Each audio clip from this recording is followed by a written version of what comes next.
You're on the record having said you want Spain to win this World Cup. Do you think they will? That's a big call. I think what I said is this is near impossible to pick this game, as the semi-finals were so difficult as well. I mean, we all thought that Spain were going to do much better against, that France were going to do much better against Spain with that incredible attack that they had, but Spain did an amazing job on them. When pushed, what I said is I'd like to see Spain win a second title. I think they deserve that for their contribution to global football at club level and also international. And also Lamine Yamal. I'd like to see him win one as just a 19-year-old and set him up for possible 2 or 3 throughout his career. How do you rank the quality of this World Cup and, expanded format compared to others in recent history? Yeah, there was a lot of scepticism about this 48-team World Cup. A lot more games. We thought that some of the quality of the teams might be just a fraction too low, and then we'd have a lot of blowouts. That didn't happen, thankfully, although there was 7-1 Germany against Curacao. After that, Curacao came back, even scored their first goal, as did Cabo Verde, of course, who had marvellous performances, even made the knockout round. So it's been a fantastic tournament on field. It's had, of course, a lot of controversy around it, as World Cups very often do. But we've had a record number of goals per games as well. Okay, that's also related to the extended World Cup and slightly lower quality of some teams. Nonetheless, there's been around 3 goals per game, which has been great. Some of the rules that were brought in to speed up the game, that is substitutions, getting off the field really quickly, set pieces, throw-ins needing to be taken. These things that we've seen in the EPL, for example, teams like Arsenal really slowing down, less time with the ball in play have been overcome. That's been great. The games have really flowed. And we've seen some fantastic football. And as you said, we've come to the end with the top 2 ranked nations, the European champions against South American champions. That's never happened before. And we've got Lionel Messi in, certainly, it must be his last ever World Cup game, and it happens to be a final. And he could win that second. He could win that second cup. On the extended format, so FIFA's president, Gianni Infantino, is already talking about potentially expanding to 64 teams for the 2030 World Cup. Would that be too many? I think so.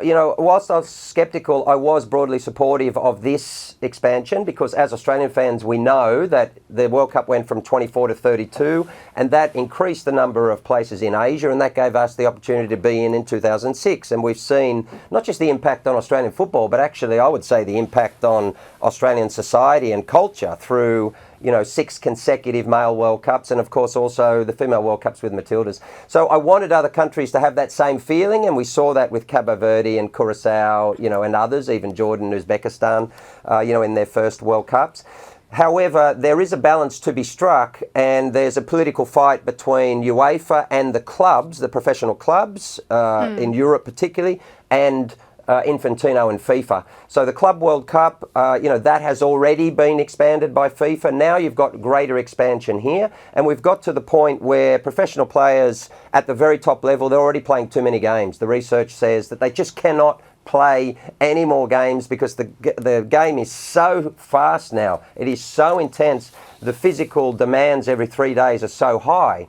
That the Players Association globally is extremely concerned about this use of the athletes. So something is going to have to give. It's effectively a fight between FIFA and the European Federation. And so, in the middle, the players, their well-being and their health, effectively.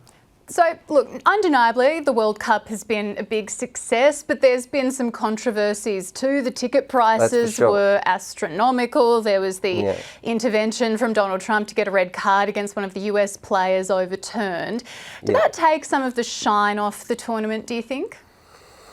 Well, I think in football, probably in global sport as well, we have to separate the on-field beauty and majesty and the Lionel Messi, cross with his right foot, in the semi-final against England and all these wondrous things that we love so much.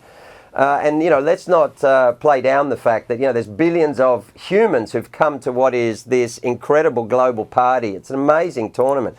But off the field, there's always controversy. We had that in Qatar, of course, with the migrant workers, who were killed, who died actually building the stadium. We had it in Russia around anti-gay laws and a whole range of other things. We've had it right throughout global sport. Doesn't matter if it's Olympics or FIFA. So this is only different in respect of the type of controversies and the type of corruption that we saw from Trump getting involved. But, as football fans, we have to separate those two, but we also have to make sure we hold the game accountable all the time to be the best that it can possibly be, because Australia has now come to terms with how powerful this game is, and the contribution it makes to the world can be much greater even than this beautiful party we've seen. I want to touch on your career, which began, I think, with Sydney, Croatia back in the 80s, a time when, football clubs in Australia were largely divided along ethnic lines. I just wonder, being an Anglo-Australian in what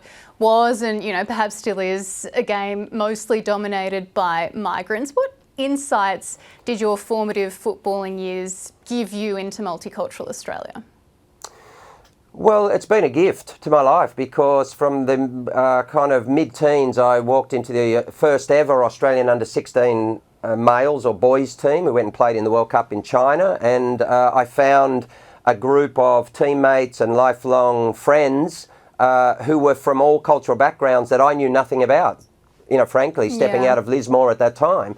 And so then I stepped into Italian clubs and Maltese even, down in Melbourne with Sunshine, and of course Croatian, even Serb here in Sydney. So it gave me the opportunity to understand Australia better, to understand all of our communities better, to understand the beauty of Australian multiculturalism. And that's why I sat for 6 years on the Multicultural Council with the Australian government, because these are not just my fellow Australians, they are my friends, they are my loved colleagues, and they are my Socceroos teammates. That is what Australia is.